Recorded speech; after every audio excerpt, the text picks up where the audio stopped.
ذوالجلال حق سچ بیان کرنے کی توفیق عطا فرمائے۔ سنانے اور سننے کے بعد ہم سب کو اس پر عمل کرنے کی توفیق عطا فرمائے۔ قرآن مجید فرقان حمید پارہ نمبر 21 کی پہلی آیت رب ذوالجلال فرماتا ہے اتل ما اوحی الیک من الکتاب،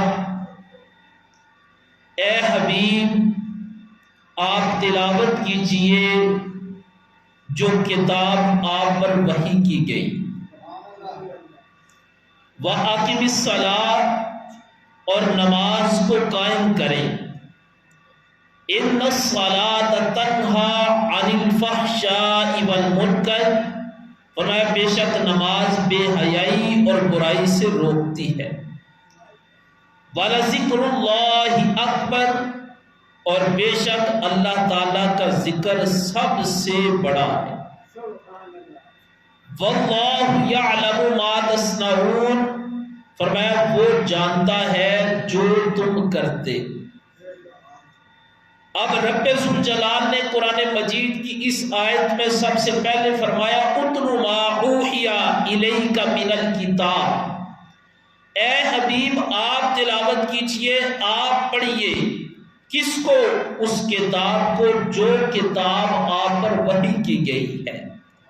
پتہ چلا قرآن مجید پڑھنا، قرآن مجید کی تلاوت کرنا یہ وہ عمل ہے جو رب نے اپنے محبوب کو بھی فرمایا ہے۔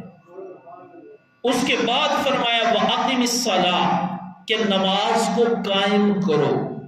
اب قرآن کی تلاوت کرو، نماز کو قائم کرو۔ پتہ چلا عمل دونوں بڑے اعلیٰ ہیں، قرآن پڑھنا بھی بڑا ثواب ہے اور نماز کو قائم کرنا بھی ثواب والا عمل ہے۔ اس کے بعد فرمایا ان الصلاۃ تنہی عن الفحشاء والمنکر، نماز پڑھنے کا حکم دیا گیا تو نماز کا فائدہ کیا ہے؟ فرمایا جہاں پر نماز کے اور بڑے فوائد ہیں، ان فوائد میں ایک فائدہ یہ ہے کہ بے شک نماز روکتی ہے بے حیائی اور برائی کے کاموں سے۔ آگے رب فرماتا ہے وَلَذِكْرُ اللَّهِ أَكْبَرُ، اور فرمایا بے شک اللہ تعالیٰ کا ذکر سب سے بڑا ہے۔ یعنی اللہ کا ذکر کرتے رہنا، اللہ کے ذکر میں مصروف رہنا، اللہ تعالیٰ کے ذکر کا معمول بنا لینا، اپنے آپ کو مصروف کر لینا، یہ چھوٹا عمل نہیں بہت بڑا عمل ہے۔ فرمایا اللہ تعالیٰ کا ذکر بہت بڑا عمل ہے۔ آگے رب فرماتا ہے واللہ یعلم، اے لوگوں تم بے خبر نہ ہو جانا، کہیں یہ نہ سوچ لینا کہ ہم جو کرتے ہیں اللہ کے علم میں نہیں، ہم جو کر رہے ہیں ہمیں دیکھنے والا کوئی نہیں، ہم جو بول رہے ہیں ہمیں سننے والا کوئی نہیں، ہمارے اعمال کو چیک کرنے والا کوئی نہیں، ہم جو کرتے ہیں ظاہر میں کرتے ہیں یا باطن میں کرتے ہیں، ہم لوگوں کے سامنے کرتے ہیں یا چھپ کر کرتے ہیں۔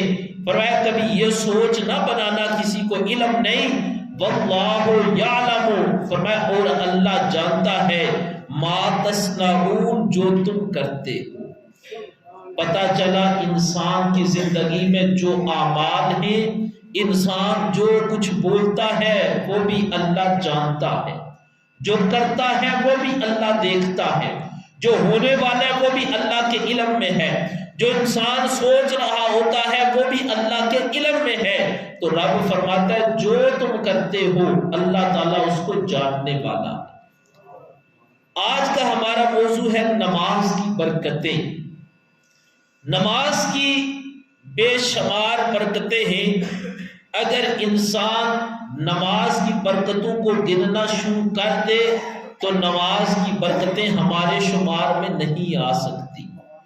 بندہ کہ یہ بھی برکت ہے، یہ بھی برکت ہے، ہم گن گن کر تھک سکتے ہیں، ہمارا علم کم ہو سکتا ہے، لیکن ہم نماز کی برکتوں کو اپنے شمار میں نہیں لا سکتے۔ نماز کی برکت یہی بڑی ہے کہ نماز پڑھنے سے بندے کو ثواب ملتا ہے، نماز پڑھنے سے بندے کے گناہ معاف ہوتے ہیں، نماز پڑھنے سے بندے کو اللہ کا قرب حاصل ہوتا ہے، نماز پڑھنے سے بندے کو جنت ملتی ہے، نماز پڑھنے سے بندے کی اپنے رب کے ہاں حاضری لگتی رہتی ہے، نماز پڑھنے سے رحمان راضی ہوتا ہے، شیطان بندے سے دور ہوتا ہے۔ یہ وہ برکتیں ہیں جو نماز پڑھنے سے بندے کو حاصل ہوتی ہے۔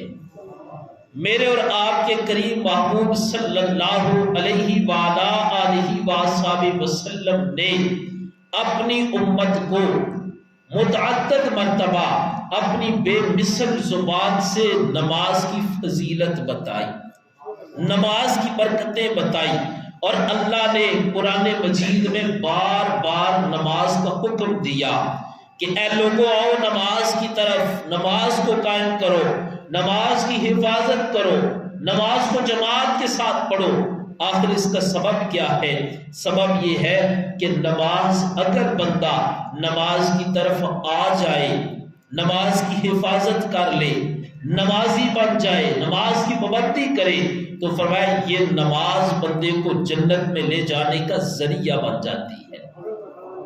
رب ذوالجلال نے فرمایا ان الصلاۃ، بے شک نماز، تنہا عن الفحشاء والمنکر، بندے کو بے حیائی اور برائی سے روکتی ہے۔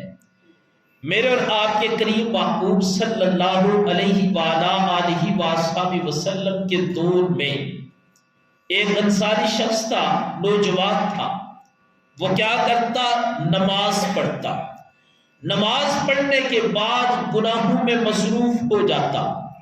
نماز بھی پڑھتا ہے اور نماز پڑھنے کے بعد گناہ بھی کرتا ہے۔ صحابہ کرام نے عرض کی اللہ کے محبوب فلاں شخص آتا ہے، آ کر نماز پڑھتا ہے، لیکن نماز پڑھنے کے بعد پھر گناہ کرنا شروع کر دیتا ہے اور اس کا یہ معمول بن چکا ہے۔ میرے اور آپ کے کریم محبوب نے فرمایا وہ نماز پڑھتا ہے۔ عرض کی سرکار نماز پڑھتا ہے؟ فرمایا نماز اس کو ضرور فائدہ دے گی۔ فرمایا یہ نہیں ہو سکتا کہ نماز پڑھتا ہے اور نماز فائدہ نہ دے۔ عرض کی یا رسول اللہ نماز تو پڑھتا ہے لیکن نماز کے بعد گناہ بھی کرتا ہے۔ میرے اور آپ کے کریم محبوب نے فرمایا وہ نماز اگر پڑھتا رہا، جس طرح اس کی عادت بنی ہے وہ اسی طرح نماز پڑھتا رہا، خوف خدا کو مد نظر رکھتا رہا، تو فرمایا ایک دن اس کی نماز اس کو فائدہ دے گی، وہ بندہ گناہوں کو چھوڑ دے گا۔ بالآخر ایسے ہی ہوا، وہ نماز پڑھتا رہا اور ایک دن وہ آیا، اس کے دل میں خیال آیا کہ مالک میں تجھے راضی بھی کرتا ہوں، میں تجھے راضی بھی کرتا ہوں، لیکن اس کے بعد شیطان کو بھی راضی کر دیتا ہوں۔ مالک پہلے تجھے راضی کرتا ہوں، شیطان کو ناراض کر دیتا ہوں، پھر میں گناہ کر کے شیطان کو راضی کرتا ہوں۔ اس نے سچے دل کے ساتھ توبہ کی، یا اللہ میرے گناہوں کو معاف فرما دے اور آج کے بعد مجھے گناہوں سے بچا لے۔ پتہ چلا مالک کی بارگاہ میں بندہ آتا رہے، حاضری لگاتا رہے اور وہ نماز پڑھتا رہے تو نماز میں اتنی پاور ہے، یہ نماز ایک دن بندے کو گناہوں سے چھڑا دیتی ہے، بندہ گناہوں کو چھوڑ دیتا ہے اور اپنے رب کے قریب ہو جاتا ہے۔ پھر اسی طرح حدیث مبارکہ میں آتا ہے ایک شخص رات کو نماز پڑھتا، لمبی لمبی نمازیں پڑھی جاتی، رات ہوتی تو نماز شروع کر دیتا، لیکن صبح کے وقت وہ چوری کرتا۔ صحابہ کرام کو علم ہوا یہ بندہ نماز پڑھتا ہے، رات ہوتی ہے تو نماز پڑھتا ہے، صبح ہوتی ہے تو چوری کے لیے نکل جاتا ہے، ادھر ثواب بھی کماتا ہے ادھر گناہ بھی کماتا ہے، ادھر رب کے قریب بھی ہوتا ہے ادھر رب کے دور بھی ہو جاتا ہے، ادھر رب کو راضی کرتا ہے دن کو شیطان کو راضی کرتا ہے، ادھر رب کے حکم کی تعمیل کرتا ہے ادھر رب کے حکم کی نافرمانی کرتا ہے۔ صحابہ کرام نے امام الانبیاء کی بارگاہ میں عرض کی، اے اللہ کے رسول یہ شخص نماز پڑھتا ہے لیکن نماز کے بعد یہ بندہ گناہ کرتا ہے، چوری کرنے چلا جاتا ہے، اللہ کے محبوب نے فرمایا اگر یہ نماز پڑھتا ہے فرمایا نماز اس کو ضرور فائدہ دے گی، ایک دن آئے گا نماز اس کو گناہوں سے بچا لے گی۔ یعنی اللہ نے قرآن میں فرمایا صحابہ کرام کے دور میں یہ معاملات ہوئے، تو جب حضور کی بارگاہ میں سوال کیا گیا کہ معمول نماز بھی ہے اور گناہ بھی ہے، قرآن کہتے ہیں نماز بھی حیائی سے روکتی ہے، قرآن کہتے ہیں نماز برائی سے روکتی ہے، لیکن یہ نماز پڑھ کر گناہ کرتے ہیں۔ امام الانبیاء نے فرمایا قرآن پر یقین رکھو، ایک نہ ایک دن ایسا آئے گا نماز فائدہ دے گی، جو نماز پڑھتا ہے نماز اس کو برائی سے بھی روک دے گی۔ پتہ چلا نماز ایک ایسا عمل ہے، نماز ایک ایسی عبادت ہے جو بندے کو برائی سے روک دیتی ہے۔ لیکن اگر بندہ نماز کو نماز سمجھے، اگر بندہ اپنے آپ کو بدلنے کی کوشش کرے، جیسے ہمارے معاشرے میں ہے، کیا ہوتا ہے کہ 5 وقت کا نمازی ہے، مسجد میں آیا، نماز پڑھی، نماز پڑھنے کے بعد باہر گیا تو پھر یا تو کسی کا نقصان کر دیا، یا کسی کا حق کھا دیا، یا زبان سے کسی کو تکلیف دے دی، یا اپنے ہاتھ سے کسی کو تکلیف دے دی، یا کوئی اور گناہ کر لیا، اب نماز بھی پڑھی ہے تو اللہ کا قرآن کہتا ہے ان الصلاۃ تنہی عن الفحشاء والمنکر، نماز بے حیائی اور برائی سے روکتی ہے۔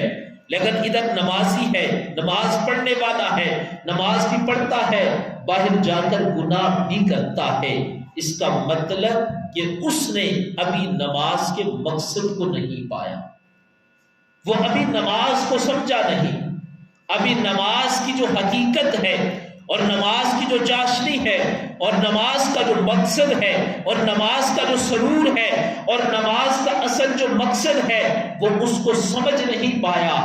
جب بندہ نماز کے مقصد کو سمجھ لیتا ہے پھر وہ نماز پڑھنے کے بعد گناہوں میں مصروف نہیں ہوتا، اس کی نماز اس کو اپنے رب کے اور قریب کر دیتی ہے۔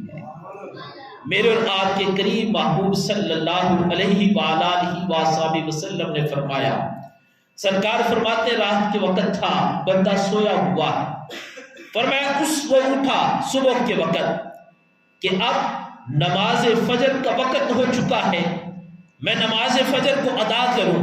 فرمایا جب وہ اٹھتا ہے نماز فجر کو پڑھتا ہے، فرمایا اس کی برکت سے اللہ اس کے گناہوں کو معاف فرما دیتا ہے۔ نماز اس کی برکت یہ ہے کہ نماز کی برکت سے اللہ بندے کے گناہوں کو معاف فرما دیتا ہے۔ فرمایا صبح فجر کی نماز پڑھی، اللہ نے گناہ معاف کر دیے۔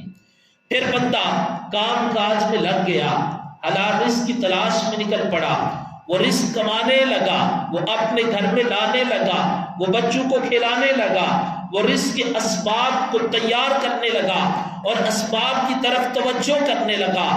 پھر نماز ظہر کا وقت ہو جاتا ہے، فجر پڑھنے کے بعد وہ دیگر کام کاج میں مصروف ہوا، نماز ظہر کا وقت ہوتا ہے۔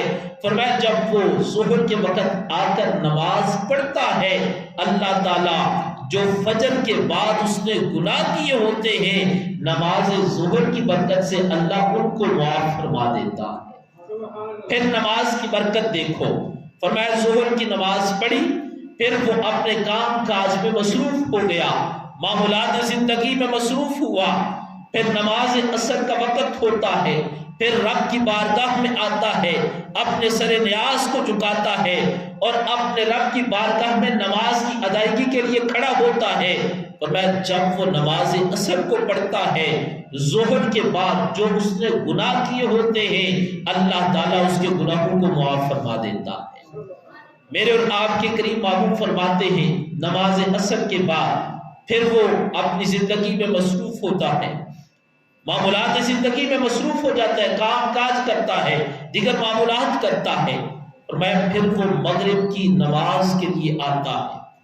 جب مغرب کی نماز پڑھنے آتا ہے فرمایا عصر سے لے کر مغرب تک اس نے جو گناہ کیے ہوتے ہیں جب وہ مغرب کی نماز پڑھتا ہے اللہ تعالیٰ نماز کی برکت سے اس کے گناہوں کو معاف فرما دیتا ہے۔ پھر امام الانبیاء فرماتے ہیں مغرب کے بعد وہ اپنے کام کاج میں دیگر معاملات زندگی کی جانب جاتا ہے، عشاء کا وقت ہوتا ہے، وہ نماز عشاء کو ادا کرتا ہے۔ اللہ کے محبوب فرماتے ہیں جب وہ نماز عشاء کو ادا کرتا ہے، مغرب سے لے کر عشاء تک اس نے جو گناہ کیے ہوتے ہیں، نماز کی برکت سے اللہ اس کے گناہوں کو معاف فرما دیتا۔ پتہ چلا فجر سے لے کر ظہر، ظہر سے لے کر عصر، عصر سے لے کر مغرب، مغرب سے لے کر عشاء۔ پھر فرمایا کہ عشاء کے بعد کیا ہوتا ہے؟ عشاء کے بعد اگر وہ گناہ کرتا ہے، صبح جب وہ فجر پڑے گا، فرمایا نماز فجر کی برکت سے اللہ اس کے گناہوں کو معاف فرما دے گا۔ تو یہ اللہ نے نماز کو ذریعہ بنایا ہے، اللہ نے نماز کو ایک وسیلہ بنا دیا ہے کہ نماز ایک وسیلہ ہے اپنے بندے کا رب کے ساتھ تعلق مضبوط کرنے کا۔ فرمایا جب وہ نماز پڑھتا رہتا ہے، حاضری لگواتا رہتا ہے، رب کے قریب آتا رہتا ہے اور رب کا ذکر کرتا رہتا ہے، فرمایا اس ذکر کی برکت سے اللہ بھی اپنے بندے کے گناہوں کو معاف فرماتا رہتا ہے۔ یہ برکت ہے نماز کی، یہ فائدہ ہے نماز کا، یہ نماز کی فضیلت ہے، یہ نماز کی اہمیت ہے کہ یہ نماز بندے کو اپنے رب سے دور نہیں کرتی، بلکہ نماز بندے کو اپنے رب کے قریب کر دیتی ہے۔ اگر بندہ سمجھنے کی کوشش کرے، مجھے بتاؤ جو مسلمان صبح کے وقت اٹھتا ہے کہ یار رات کو جو میں نے گناہ کر دیے، جب نماز پڑھنے جاؤں گا، نماز فجر کو ادا کروں گا، تو میں نے جو گناہ کیے نماز فجر کی ادائیگی کی برکت سے اللہ میرے گناہوں کو معاف فرما دے گا۔ ایک دن تو اس نیت سے جائے گا، پھر وہ نماز ظہر کے وقت آئے گا، یار فجر پڑی تھی، اب فجر سے لے کر ظہر تک جو گناہ کیے میں ظہر کو ادا کروں، اس کی برکت سے اللہ میرے گناہوں کو معاف فرما دے گا۔ پھر یہی مشن اور یہی لالچ انسان کو عصر کے وقت بھی اللہ کے گھر میں لے آئے گی، یار ظہر سے لے کر عصر تک جو گناہ کیے اگر عصر پڑھوں گا تو رب معاف فرما دے گا۔ پھر وہ بندہ عصر کے وقت آئے گا، پھر مغرب کے وقت آئے گا، پھر عشاء کے وقت آئے گا۔ اب ایک دن یہ سوچ ہوگی، کچھ دنوں کے بعد بندے کی سوچ بدل جائے گی۔ سوچ کیا بدلے گی؟ بندہ کہے گا نماز پڑھوں گا، پہلے تو سوچتی اللہ گناہ معاف کرے گا، پھر بندہ کہے گا میرا رب تو روز مجھے معاف کرتا ہے، اب میں اپنے آپ کو بدل ہی کیوں نہ لوں، میں گناہ کیوں کروں؟ جب رب کو راضی بھی کرتا ہوں پھر رب کو ناراض بھی کر دیتا ہوں، ادھر شیطان کو راضی بھی کرتا ہوں، شیطان کو ناراض بھی کر دیتا ہوں۔ پھر بندہ اس نقطۂ نظر پر آ جاتا ہے اب میں نے شیطان کو ناراض کر کے رحمان کو راضی کرنا ہے۔ تو اللہ کا قرآن کہتا ہے ان الصلاۃ تنہا عن الفحشاء والمنکر، فرمایا بے شک نماز بے حیائی اور برائی سے روکتی ہے۔ ایک وقت آ جاتا ہے، ایک دن آ جاتا ہے جو آتا رہتا ہے، جو حاضری لگواتا رہتا ہے، جو کوشش کرتا رہتا ہے۔ دیکھیں یہ ہے نماز۔ انسان اگر اپنی عام زندگی میں دیکھ لے، دنیاوی کاموں میں کوئی بھی شخص ہے، وہ کوئی گھر سے نکلتا ہے ایک مشن لے کر نکلتا ہے، یار یہ میرا مقصد ہے اور میں نے محنت کر کے اس مقصد کو پانا ہے، میں نے اس مقصد میں کامیابی حاصل کرنی ہے۔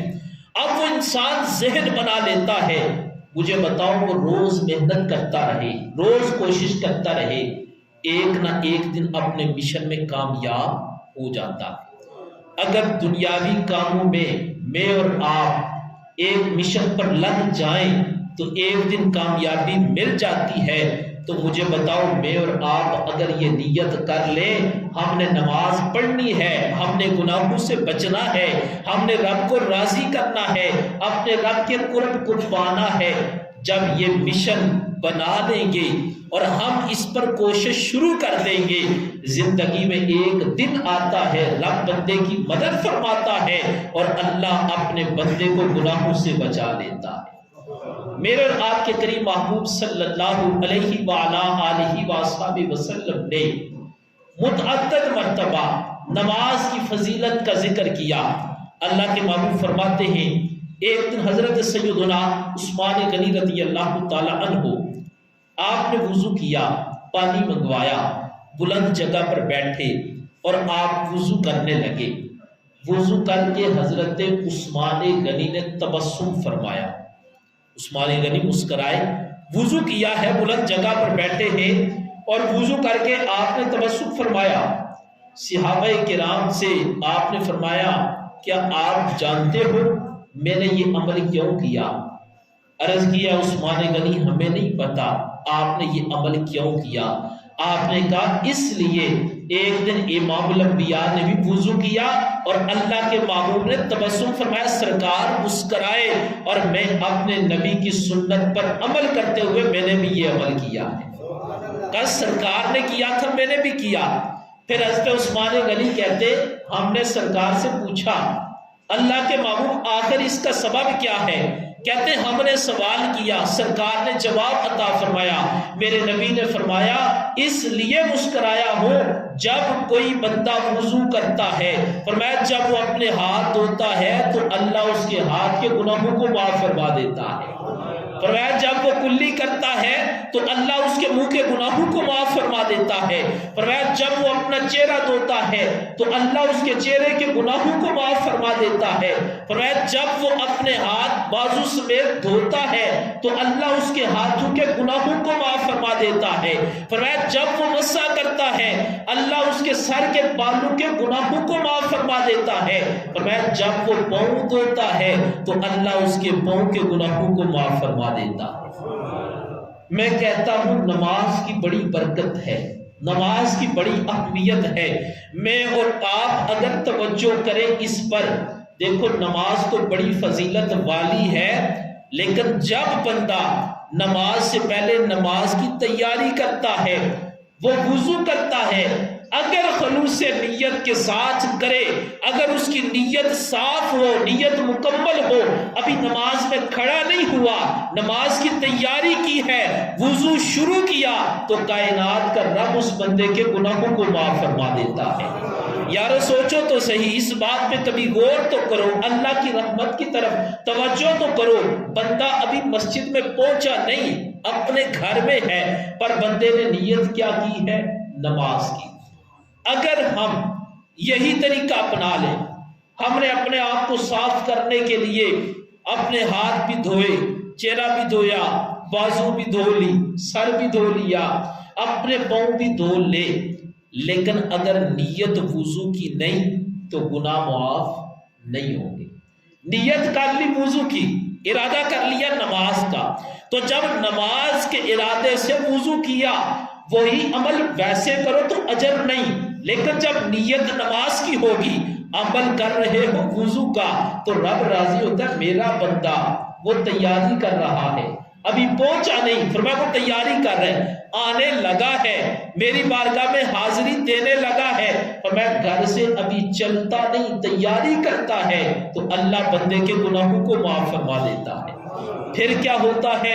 وضو مکمل کیا، قدم اٹھایا، گھر سے نکلا، چلتا ہوں مسجد میں، رب کی بارگاہ میں جاتا ہوں، حاضری لگواتا ہوں، فرمایا وہ جتنے قدم چل کر آتا ہے ہر قدم پر اللہ اس کے گناہوں کو معاف فرماتا ہے، فرمایا وہ جتنے قدم چل کر آتا ہے ہر قدم پر اللہ اس کو نیکیاں عطا فرماتا ہے، فرمایا وہ جتنے قدم چل کر آتا ہے ہر قدم پر اللہ اس کے درجات کو بلند فرماتا ہے۔ ابھی تو آ رہا ہے، مجھے بتاؤ آنے پر رب اتنی نوازشیں کرتا ہے، اتنی رحمتوں کا نزول کرتا ہے، اتنے انعامات عطا فرماتا ہے، تو جب بندہ اس کے گھر میں آ جاتا ہے، اس کی بارگاہ میں کھڑا ہو جاتا ہے، خود سوچو اللہ بندے پر کتنا انعام عطا فرماتا ہے۔ ایک روایت میں آتا ہے کہ جب بندہ نماز میں حاضر ہوتا ہے، فرمایا نماز سے پہلے اس کے کاندھے پر گناہوں کا بوجھ ہوتا، جب وہ بندہ آتا ہے اور وہ رب کے حضور سجدہ ریز ہوتا ہے، فرمایا نماز سے پہلے آیا تھا تو گناہوں کا بوجھ لے کر آتا ہے، جب وہ نماز پڑھ لیتا ہے نماز کی برکت سے اللہ اس کے گناہوں کو معاف فرما دیتا ہے۔ یہ ہے نماز کی برکت، یہ وہ برکت ہے جو گناہ معاف ہوتے ہیں۔ میں کہتا ہوں ہماری زندگی کے تمام مسائل، بڑی ذمہ داری سے یہ بات عرض کرنے لگا، ہماری زندگی کے تمام مسائل جو ہمیں صبح و شام درپیش ہوتے ہیں، ان تمام مسائل کا ایک حل نماز بھی ہے۔ ہم کیا کرتے ہیں؟ مشکلات میں اوروں کی طرف دوڑتے جاتے ہیں، میری مشکل میری مشکل میری مشکل۔ تو میں نے کہا سارے لوگوں کے سامنے اگر بندہ جا کر رونا شروع کر دے نا، میں اس مشکل میں ہوں، میری مشکل دور کرو، کوئی بھی آپ کی مدد کرنے کو تیار نہیں ہوگا۔ جس کو سمجھتے ہو بڑا میرا دوست ہے، میری پریشانی دور کرے گا، کل وقت آئے گا وہ بھی آپ کا مذاق اڑائے گا۔ جب مشکل وقت آئے، کبھی لوگوں کو آزمایا ہے تو پھر آزما لو، لیکن ایک طریقہ میں بھی بتاتا ہوں، مشکل وقت میں اپنے رب کے حضور آؤ، وضو کرو اور رب کے حضور سجدہ ریز ہو جاؤ، نماز پڑھ کر دو آنسو بہا کر رب سے مانگنا۔ میں کہتا ہوں لوگ ترس نہیں کھائیں گے، جب رب سے مانگو گے اسی وقت رب آپ کی دعا کو اپنی بارگاہ میں قبول فرما لے گا۔ لوگ تو آپ کے راستے میں کانٹے بچھاتے ہیں، وہ روکتے ہیں، وہ کہتے ہیں مشکل میں ہے تو اور مشکل میں ڈالو، مشکل میں ہے تو آج ہمارے پاس موقع ہے، اس سے بدلہ لے۔ رب کی ذات وہ ذات ہے، رب کہتا ہے مشکل میں میرا بندہ میری بارگاہ میں آیا ہے، خالی نہیں جانے دوں گا، وہ مانگنے آیا ہے، میرے در پہ آ گیا ہے، آج میں بندے کی خالی جھولی کو بھر کر اس کو واپس بھیجوں گا۔ رب پھر بھی بندے کو عطا فرماتا ہے، لیکن اس کے لیے ضروری یہ ہے کہ ہم نماز کے مقصد کو سمجھنے کی کوشش کریں۔ اگر میں آخری جو جملے عرض کرنے لگا ہوں، آپ توجہ کریں کہ جب بندہ وضو کر کے رب کی بارگاہ میں آتا ہے، وہ آ کر کیا کرتا ہے؟ اس کا سب سے پہلا جملہ یہ ہوتا ہے، اللہ کی بارگاہ میں کھڑے ہو کر اللہ اکبر، اے اللہ تو سب سے، اے اللہ تو سب سے۔ کوئی امیر جب آتا ہے اللہ کے گھر میں، وہ جب اللہ کی بارگاہ میں کھڑا ہوتا ہے تو وہ کیا کہتا ہے؟ اللہ اکبر، اے اللہ تو سب سے۔ غریب آ کر کیا کہتا ہے؟ اللہ تو سب سے بڑا۔ امام کیا کہتا ہے؟ اللہ تو سب سے۔ مقتدی کیا کہتا ہے؟ اللہ تو سب سے بڑا۔ اب یہ جو جملہ جب بندہ بولتا ہے نا اللہ اکبر، اے اللہ تو سب سے بڑا ہے، زبان سے بولتے وقت، دماغ میں سوچتے وقت کبھی آپ نے غور کیا ہے کہ جب رب کا بندہ رب کی بارگاہ میں کھڑے ہو کر کہتا ہے اللہ اکبر، اے اللہ تو سب سے بڑا ہے، تو رب اپنے بندے پر کتنا راضی ہوتا ہے؟ کسی دنیا دار کے سامنے بندہ جا کر اس کی تعریف کرے، وہ دنیا دار ہے، عام ہے، بندہ ہے، اللہ کی مخلوق ہے، بڑا خوش ہوتا ہے۔ اسے تعریف کرو نا تو کہو یہ میرا کام کر دو، وہ کہتا ہے اس نے اتنی تعریفیں کی، اب تو اس کا کام کرنا پڑے گا۔ لیکن قربان جب وہ رب وہ ہے جو 70 ماؤں سے بڑھ کر بندے سے پیار کرتا ہے، اور بندہ اس کی بارگاہ میں آ کر عرض کرتا ہے اللہ اکبر، مالک تیرا بندہ تیری بارگاہ میں آ گیا ہے اور آ کر عرض کرتا ہے یا اللہ تو سب سے بڑا ہے۔ دامن وقت میں اتنی گنجائش نہیں کہ میں اس کی تفصیل عرض کروں، اگر اس سے آگے ہی غور کر لیں، اگلا جملہ کیا ہوتا ہے؟ سبحانک اللہم، اے اللہ تو پاک ہے، تیری ذات پاک ہے، وَبِحَمْدِکَ، ہم آئے ہیں، کیوں آئے؟ مالک ہم تو تیری تعریف کرنے آئے ہیں، وَتَبَارَكَ اسْمُكَ، مالک تیرا نام برکت والا، وَتَعَالَى جَدُّكَ، الہی تیری شان بڑی بلند، وَلَا إِلَٰهَ غَيْرُكَ، اے اللہ تیرے سوا کوئی بھی عبادت کے لائق نہیں۔ اگر چاہتے ہو کہ آپ کا دل نماز میں لگ جائے، ایک آسان سا تحفہ دے کر جانے لگاؤں، نماز کا ترجمہ یاد کر لو، زبان پہ نماز پڑھ رہے ہو، دماغ میں اس کا ترجمہ ہے، جب نماز پڑھو گے نماز پڑھتے سرور بھی آئے گا، پھر نماز پڑھنے کے بعد نماز آپ کو گناہوں سے بھی بچا لے گی۔